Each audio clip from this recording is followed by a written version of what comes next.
Le groupe Cavac, constructeur d'ouvrages publics et privés, s'est diversifié dans la promotion immobilière et poursuit son expansion dans les métiers de l'immobilier. Le groupe Cavac est à la recherche de foncier. Vous vendez ? Vous avez un projet ? Rendez-vous sur www.cavacgroup.com. Nous sommes le jeudi 4 juillet. Bonjour, bienvenue sur tv4.fr. La grande consultation citoyenne du conseil départemental des PO est terminée. Hier soir, Hermeline Malherbe présentait donc son compte-rendu. L'idée, c'était de demander aux habitants du département comment dépenser une enveloppe de 500 millions d'euros sur les 5 prochaines années. La présidente du conseil départemental a donc retenu 30 idées et a fait 30 promesses, comme la création d'une agence publique de l'eau, l'installation de panneaux solaires sur les bâtiments publics quand c'est possible, la création de plus de 250 km de nouvelles pistes cyclables, ainsi que le développement des aires de covoiturage ou le financement de minibus pour les clubs de sport. Le choc à Sorède, un auxiliaire de vie scolaire a été mis en examen pour agression sexuelle sur des élèves de l'école maternelle André Cavaille. Une quinzaine de plaintes étaient déposées par les parents des petites filles et des petits garçons concernés, tous âgés de moins de 6 ans. L'homme, lui, était placé sous contrôle judiciaire avec interdiction de séjourner dans les PO en attendant la fin de l'enquête.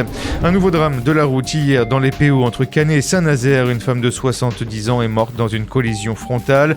La septuagénaire aurait perdu le contrôle de sa voiture avant de se déporter sur la voie de gauche et de percuter un autre véhicule.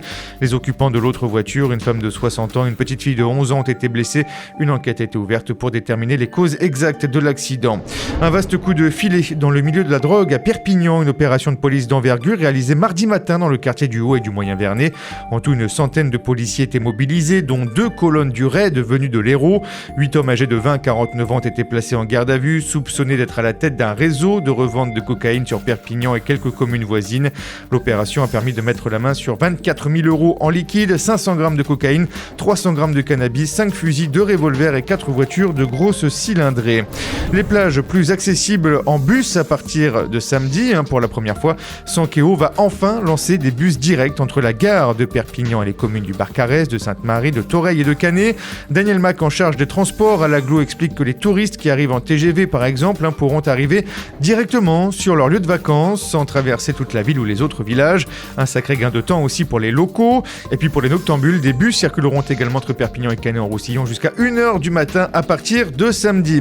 Vous retrouvez ce Flash Info sur notre site tv4.fr. Vous pouvez vous abonner à nos pages Facebook et Twitter ainsi qu'à notre chaîne YouTube. Bonne soirée et à demain.